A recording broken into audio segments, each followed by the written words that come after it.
you share the link? When it goes live, can you share the link? Let me share it with you. You're live, man. Yo, yo, yo, yo, yo, yo, yo, yo, my people. Makayo Saka in! Anthony! Salah, that's beautiful from a Birmingham! Bang! God! There goes Haaland. He's on.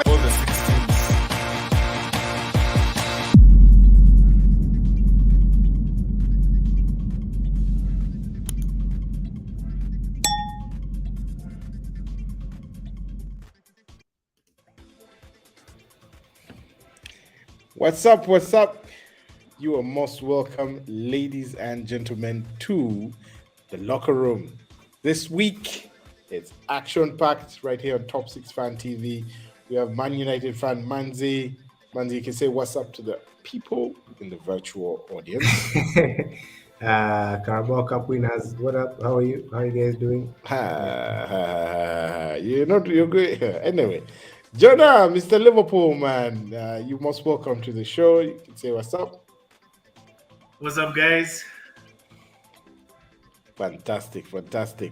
And obviously, Man United is fired up at the moment, having won the Kakungulu Cup and Carabao Cup. And sorry, my bad, man. My bad. But having fantastic stuff in there from a United point of view. Obviously, United also not being involved in the Premier League as a result, and the action did continue there, involving the rest of the traditional top six, and obviously top of the table tussle. We'll get right into the results right there, and obviously review what happened with Arsenal, City, what happened with Chelsea and Spurs, as well as Jonah's beloved Liverpool. But let's get into the action from the Carabao Cup. Interesting final right there. We thought it was going to be quite tight. Obviously, Jonah's Liverpool guys sent covert agent in Loris Karius there to do some damage to the Red Devils' hopes of lifting their first bit of silverware under Ten Hag, but it was not to be. United coming out trumps, 2-0 winners there. First goal from Casemiro, and the second one, a deflection, but that pressure coming in from Marcus Rashford into the net to hand them the win. Manzi, what does this mean for United, not just in terms of silverware, but also what does it represent, or what kind of boost does it give United mentally and form-wise going into the last bit of the season? Yeah, thank you very much. I think it gives the players a boost in their mindset. They now have a winning mentality. They've won some silverware. So I think they're encouraged to go and win more. I think this will not be the last silverware they will win this season. Yeah, we're still competing for the remaining 2 trophies. Maybe we'll get one at least, and at best case scenario, maybe 2. It's very good to win a trophy. When you win one trophy, then all your hard work, training, and all those games, it counts for something. Reaching the final and losing, man, no one cares what happened, how many goals you scored before that. But I think it's very good for the players. For us fans, not so much, but for the players, at least they'll be confident. They'll walk with a spring in their step. They have this belief that we can go back to the glory days. Yeah. Brilliant. Jonah, do you share this view?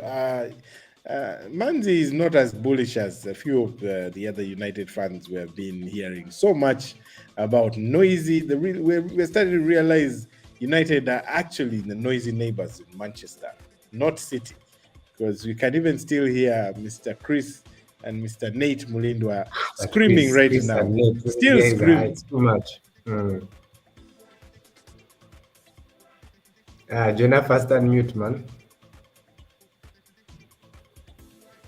I was saying, Manzi has disarmed me with his modesty. Like I had prepared my banter, but he has spoke so humbly and so logically. Now I have to also just be reasonable. Yeah, I mean, people can say what they have to say. Carabao Cup, it's a Mickey Mouse Cup. It's the what did you call it? It's Meka Kungulu Cup. I don't know. You call it Look something, up, but was it? This guy. Man, no, that was a slip of the tongue, man. Sorry. Yeah, no offense but to I Man mean, United fans, really. there's always been jokes towards that particular cup. But what Mazi said rings true. That as fans, we will look at it and say it's a small trophy, but winning trophies in any sense gives confidence to players, and losing trophies also takes confidence away. You can see Yeah. what happened to. I think it's one of the issues Liverpool is having right now. The way we chased 4 trophies last season and didn't win, especially the main ones we wanted to win, I think that just depleted us. So winning trophies really gives players confidence, and the way Mazi broke it down, I 100% agree. Although I wasn't happy. Matthew, I watched that game at Gabs. It was the Hey, worst, most disgusting experience.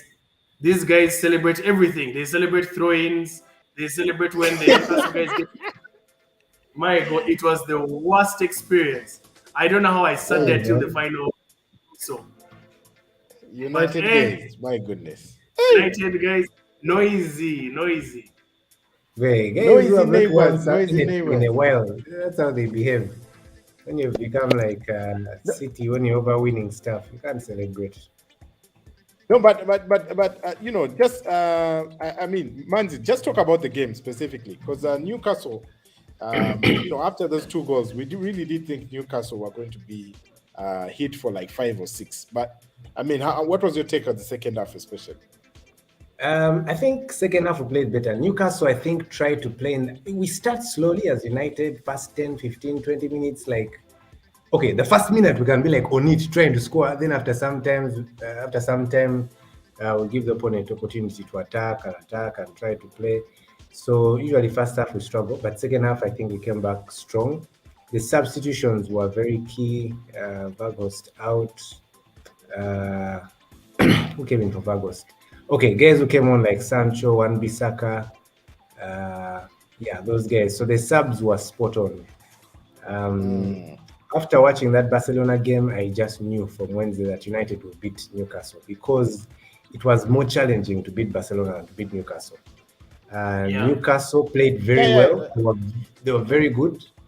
And after scoring 1 goal, second goal coming in, I was sure. And after the first goal, I was sure that we'd win the game. Even from Wednesday, I was sure I'd win the game. So we played well. We attacked as always. When you score 1 goal, then you even get more confidence. So Casemiro has been very key in our comeback. Man, Casemiro reminds me of, when Di Maria came to United, he was playing like at a different level from everyone else. So even Casemiro, the way he plays, you're like, is he speaking the same language with the rest of his teammates? So he But really. then, and yet you flashed Di Maria, man. Honest. But anyway, I don't know what happened after that first game when the guy was playing like at level 90. Guys brought him down to his level, to our level, then he will died. I hope that didn't happen to Casemiro. I hope he remains, at that level. When he doesn't play, you see we struggle. I've lost more games without him than with him on pitch. So I was happy. That last attack, man, Fernandez, that guy should just remain in midfield. Too weak. yeah, I missed the And chance another to steal thing, that one. another reason why I think United is doing well is because of Maguire. Yeah, his best position is on the bench. I've been speaking about that since the beginning of last year, and I'm very grateful to Ten Hag. Man, that defense is solid. Martinez, Varane, guys know how to defend. Varane No, saved that last. guys are solid. Guys are solid, man. Guys are If solid. they had scored in that last minute, my friend, the pressure would have been on. Would It have was been, 1-1, right? Proper. No. It was still. It was 2-1, but they would still, man, you don't be on that pressure. Yes. That pressure is no good. Squeaky bum time it would have been. Yeah. Let's get some comments in from some of our audiences live catching the show with us right now. Thanks for tuning in. Aubrey Agaba, yeah. This is one of the noisy neighbors. Every week this man gives us grief. Anyway, says Matthew is still in denial here, dropping his comment. Buka Kungulu Cup. Anyway, the trophy was worth it. I think the players and the coach have put in enough and deserved it. The boys are mentally psyched, and so are the fans. We can tell the fans are more psyched than the boys, Aubrey, because as we have had, some of you are even threatening to win the Champions League, even when you're in the Europa League. But it's okay. It's okay. We'll support you, Man United fans. We'll support you. Another comment coming in there from Ellis Ralph Akora Birunji. He says, Jonah, you sat there. I think this is in reference to Jonah's painful experience at Gabs catching that final. Saying, Jonah, you sat there because you were enjoying the football. Closeted United fan. Jonah, shots fired. You know how was the football? First tell us. I have no comments. I can't even justify that. I can't life. That is a proper insult. That's an insult. The man is even the classic Liverpool jersey, man. Anyways, we'll see. Aubrey coming back and saying you can sense the spirit is across is coming back. Ferguson is impressed, and so are the old boys. Let's roll. Tell Jonah to watch from home next time. Jonah, I think we're going to need to find another place to come. There's matches. Anyway, moving on and continuing with a bit of the action. Of course,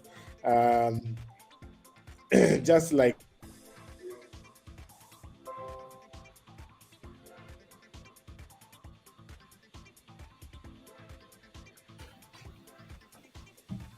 Yo, Matthew, right there.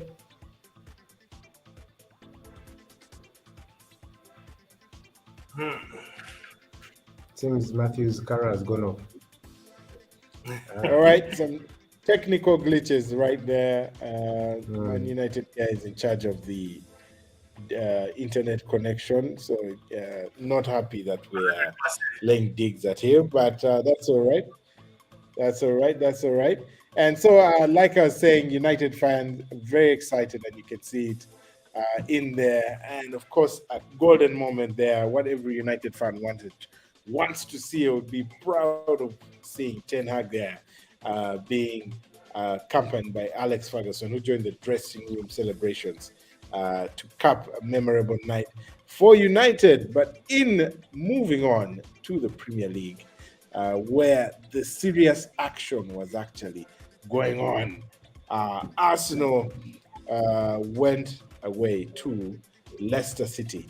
And of course, Arsenal coming up 4-2 winners against Aston Villa last weekend in a bit of a topsy-turvy game. This one was one of the most one-sided 1-0 wins you will ever see. The goal coming in from Martinelli there for the Arsenal. A dominant display. Jonah, what was your take on the game? I think it was really standard procedure for Arsenal. Obviously, it's not like Leicester on bad form or good form. They're just neither here nor there. But it was very bold of Arteta to bench Ketia, who many fans were hunting for his head, saying he shouldn't be playing and this and that. And he played Martinelli, who eventually got the goal. So that was very bold from Arteta, and it shows he's willing to bench players over loyalty to get over the line. Yeah, no, I think that was, I mean, just reflecting on that as well.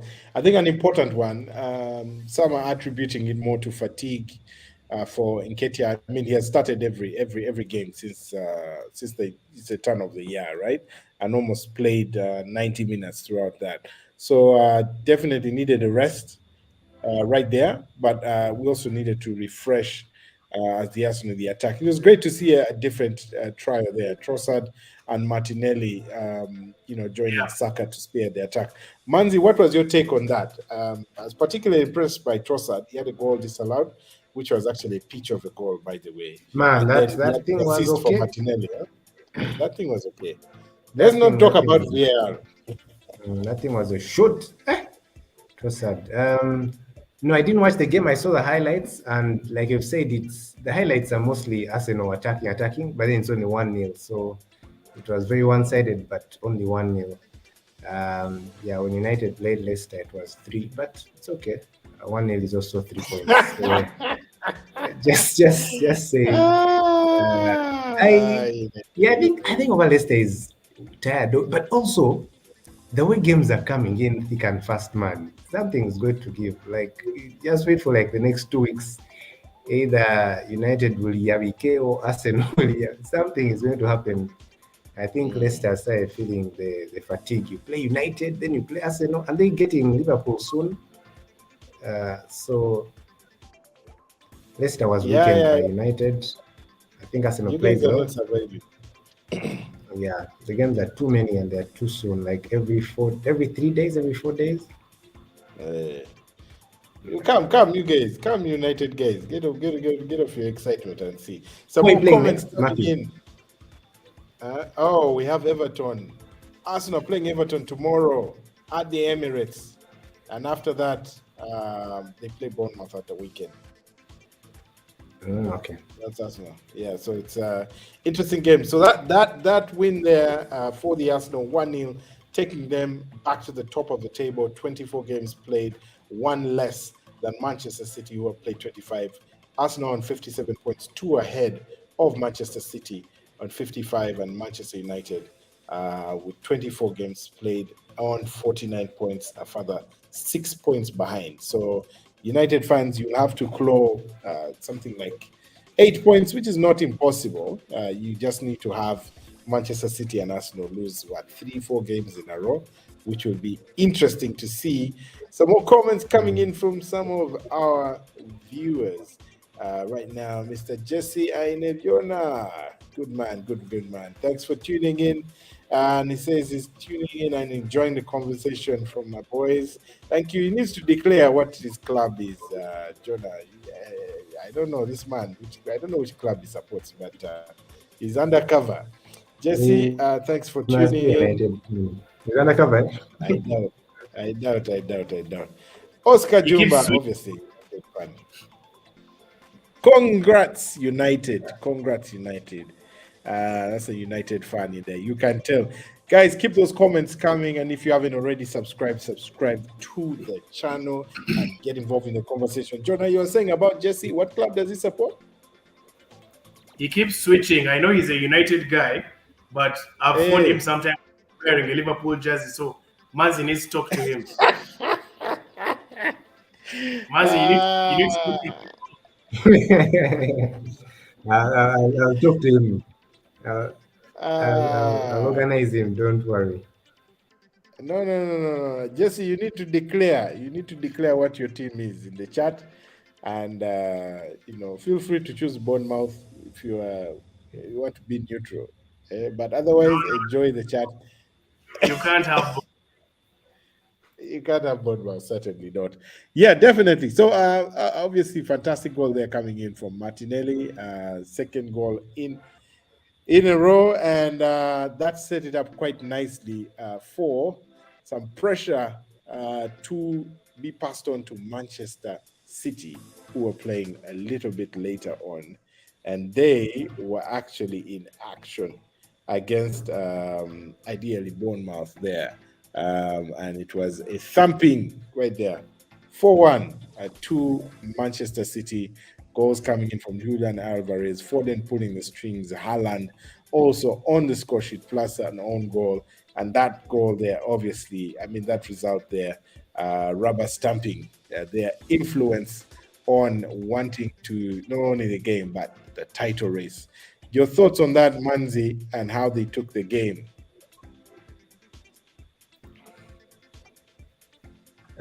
Typical City, I think. They'll beat you if you're not serious. They'll beat you very many goals. I don't know what's worse, Jonah. Arsenal winning the league or City winning the league. Like, both are very bad outcomes, but I think Arsenal is worse. Like, okay, I really don't want City to win the league, but it's worse, man. Finally, we're doing something. United. No, really, Jonah. No. You guys don't hate on the Arsenal, really. Would you want Man City to win it? No, we cannot have City winning it. This is not like the Bundesliga where Bayern is winning. Let them win it. I know, right? It would be bad if it's 2 times. This is so much Nugu. I think I'm going to pin this and come back to this Yeah, show let them. at the end of the season if Arsenal is victorious. We're Arsenal fans, we're just enjoying it for what it is. Yeah, as an Our Arsenal, goal is to qualify for the Champions League. So we're Mhm. enjoying anything else that comes on top of that. Elephant is still atop the tree. But Jonah, what I mean from the performance, the nature of the performance of Manchester City, showing Haaland again scoring. This guy, he's going to touch 30 goals in the next game or so, and that will be quite interesting with more than 10 games to go. He's quite something, quite something. What's your take on their performance? And do you think they'll be able to sustain this push?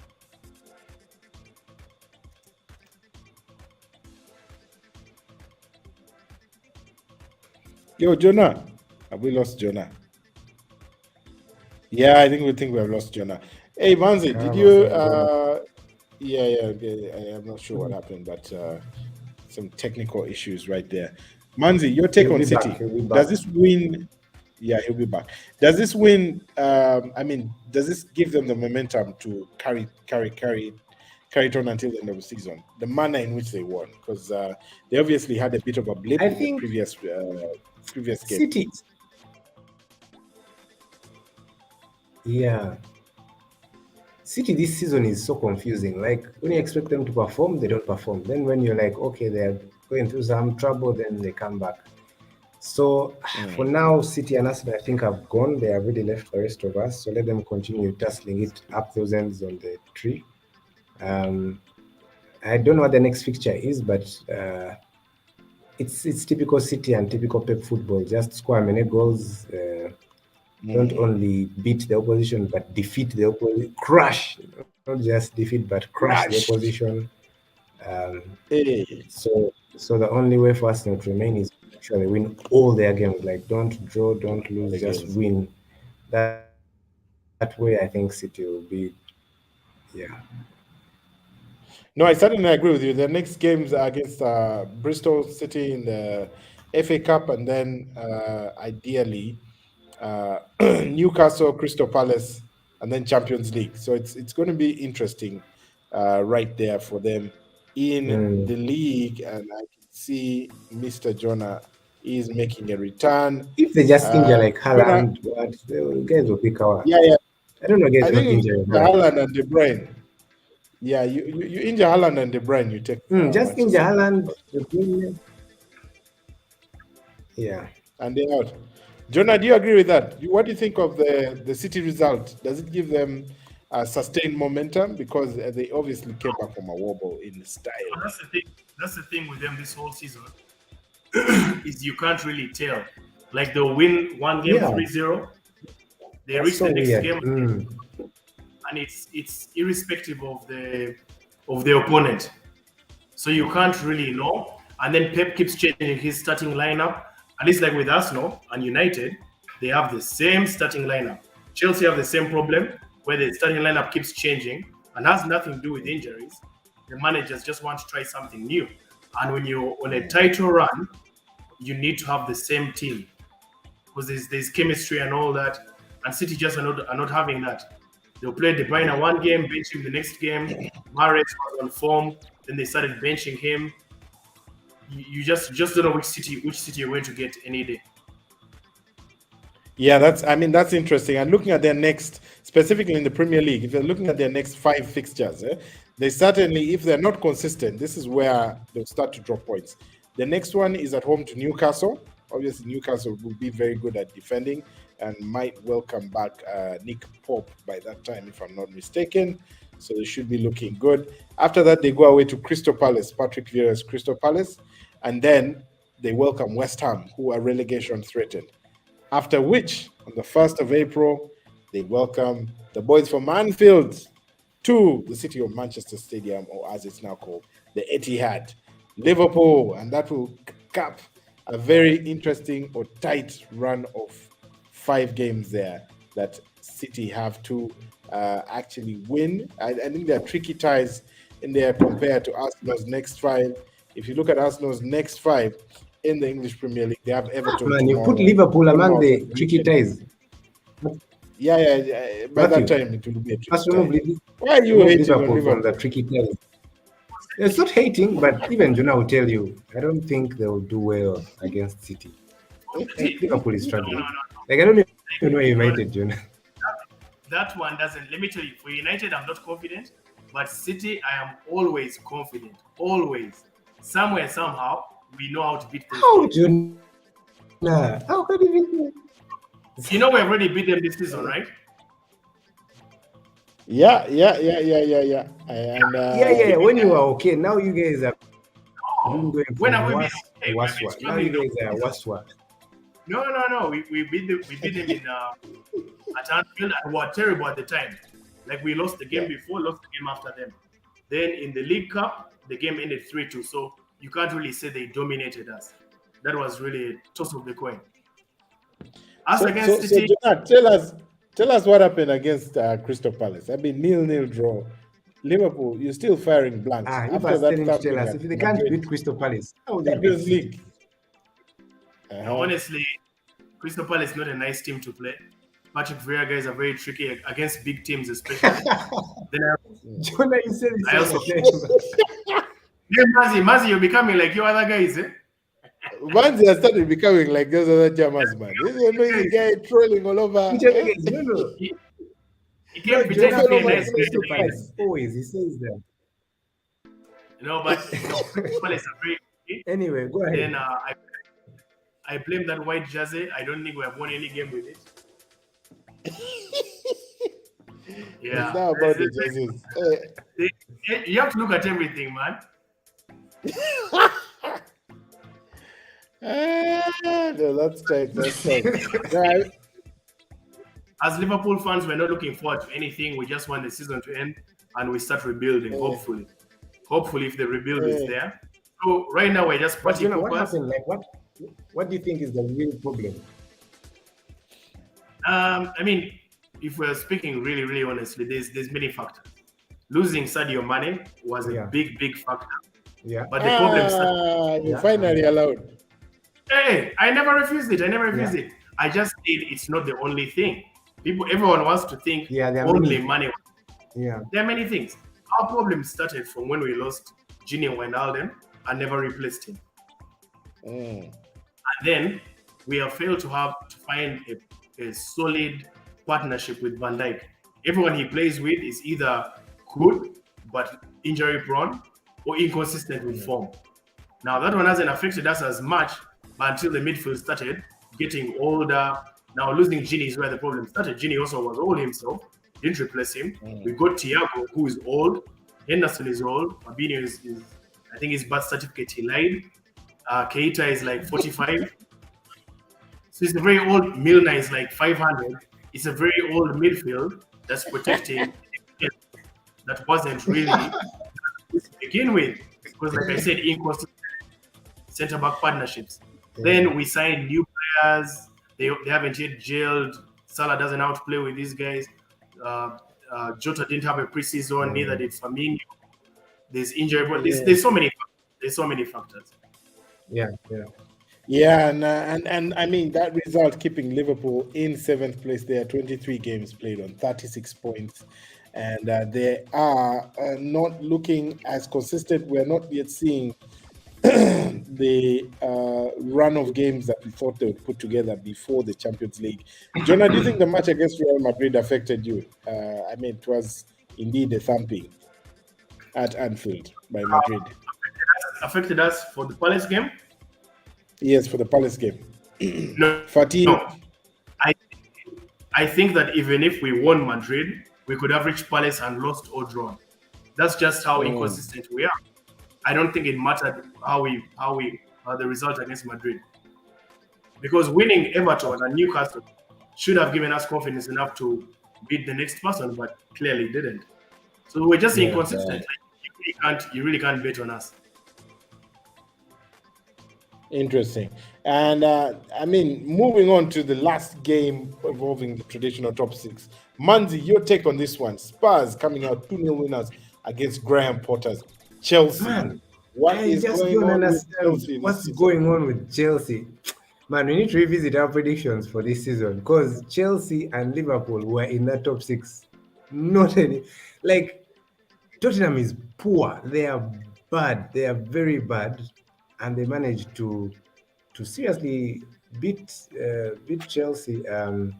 Kane scored a fantastic goal. He's like onside, but he's about to be offside. He's a bit, it's like he's falling, but then he scored a very beautiful goal. And then was it Dawson who scored their first goal? Skip. Oliver Skip. It was actually a Some solid shot. goal, man. It was a shot. It was a very good shot. Solid So goal.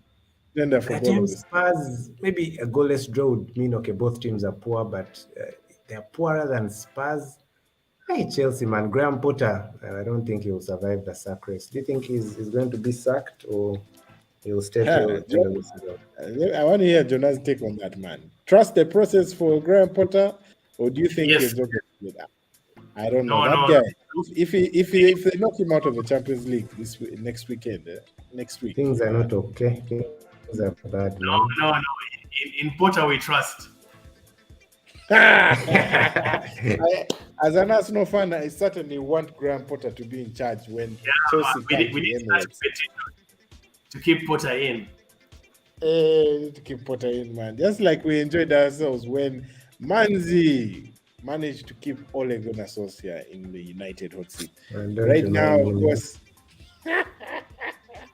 Right now, of course, they're enjoying the sights and sounds of Ten Hag. And that's very interesting stuff coming there. I think that's more or less about it, gentlemen, ladies, and whoever else is catching the show. Thanks for tuning in. I have another last comment coming in from Jesse here. He says it would be nice for Arsenal to take the league. We'll just have to bear the noise. They haven't touched that trophy since the days of Thierry Henry and the unbeaten run.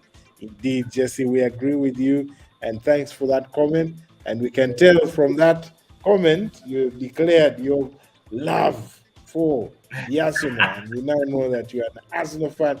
Jesse, I'm going to buy you an Arsenal jersey. And I hope you will wear it with pride when the trophy is actually lifted by the Arsenal. Thank you very much for catching us on the show. Have a good night. Have a great week, people. And take care. Stay safe. All right. Good night.